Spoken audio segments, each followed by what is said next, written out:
A German shepherd emerged from the shadows along a dusty roadside. Her fur was matted, her body weak, and in her mouth she carried something more precious than her own life, her puppy. As she approached a man about to get into his truck, she placed the fragile bundle, her puppy, at his feet. Then, with trembling limbs and ragged breasts, she did something no one could have expected. She began to cry, her eyes filled with tears as her body shook with silent sobs. She didn't bark, didn't beg, didn't even move. She simply looked up at him, pleading without a single word. The man blinked, confused. He could feel the weight of her sorrow. And then the mother cried again, not a loud, desperate cry, but a quiet, shaking sob. Her chest trembled, and her eyes were filled with a silent plea. "Please save him." He knelt slowly, reaching for the tiny puppy. His fingers brushed the cold body. Too cold. Looking back at the mother, he understood.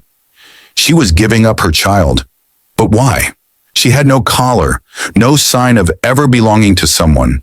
Her paws were cut, her ribs visible. She had no home, only her instinct to protect. And now she was entrusting a stranger with the most important thing in her life. Then the shepherd took a step back. One step, then two. She wasn't running. She wasn't leaving in fear. She was saying goodbye. The man's heart ached. He couldn't let it end this way. "Wait," he called out. She stopped, her body stiffening. She didn't turn, but she didn't move again either. Looking down at the fragile puppy, the man took a deep breath. "Don't go," he said softly. The shepherd didn't respond, but her head lifted just slightly. Their eyes met, and in that brief moment, something shifted, a fragile thread of trust. Slowly she returned, not eagerly, not in excitement, but with quiet acceptance. She sat at his feet. He knew what he had to do. Opening the truck door, he said softly, "Let's go home." The shepherd hesitated. She didn't jump in immediately, not because she was unsure, but because she needed to believe it was real.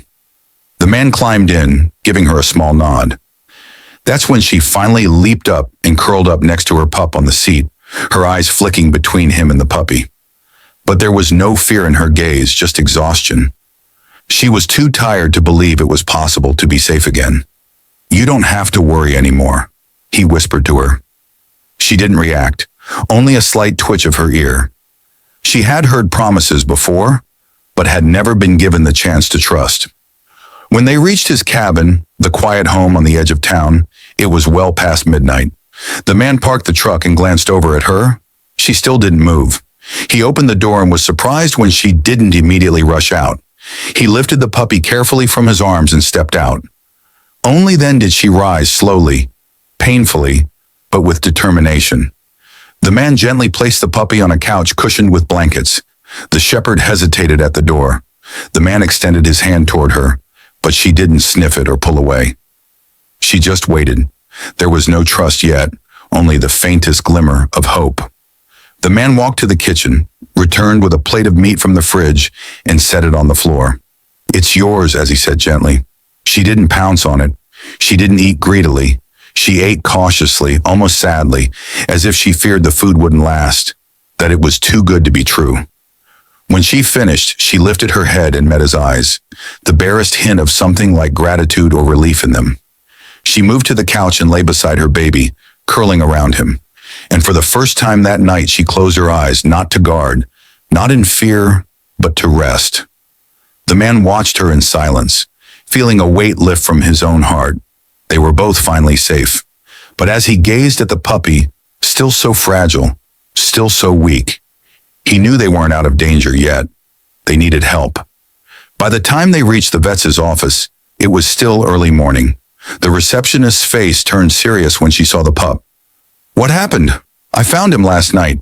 He's not eating, barely moving," the man explained. The vet arrived quickly, calm and serious. "Let me take a look." As the vet reached for the puppy, the shepherd stepped forward, growling softly, not in anger, but in fear. "Wait," the vet warned, trying to close the door behind him, but the shepherd wasn't going to let her baby out of her sight. She didn't fight him, but her terror was clear. The man gently placed a hand on her. "I'll bring him back, I promise." Her eyes flicked up at him, still unsure, still fearful, but she didn't resist. She just waited. The waiting room was painfully quiet. She didn't sit. She didn't lie down. She simply stood there staring at the door, her gaze never leaving it. Minutes stretched into hours. Finally, the vet returned holding the puppy. He's weak, but he has a chance. Before the vet could say more, the mother rushed forward, sniffing, licking, whining. Her baby was still alive. He was still here. She'll need warmth, food, and care, the vet said. She'll have it, the man assured him. As they made their way back to the truck, the shepherd didn't hesitate. She jumped into the back seat, ready to follow her baby wherever he was taken. Back at the cabin, the man carried the puppy inside, but the shepherd stopped at the door. She looked from him to her baby. He hesitated. "Okay," he whispered and bent down, offering the puppy. She took the baby gently in her jaws, just as she had the night before, and carried him inside. She laid him carefully on the couch, curling around him once more, resting her head beside him. And for the first time that night, she closed her eyes. Not in fear, not in vigilance, but because she could finally rest. Days passed. The puppy grew stronger. His legs stopped shaking. His eyes started to open and his cries grew louder, more confident. One morning, the man watched in awe as the tiny pup took his first wobbly steps. He stumbled, fell, then tried again. The man knelt down, touched the pup's soft fur and whispered, "Welcome to the world, little one." And for the first time, the shepherd wagged her tail. Weeks went by. The pup began to run. Luna the shepherd started to play, and the man found himself laughing more than he had in years. One afternoon, as he watched them both play on the porch, a smile crept across his face.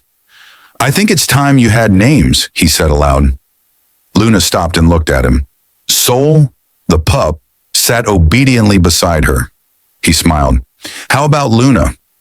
Luna blinked at him, then ever so slightly wagged her tail. And for him, Soul.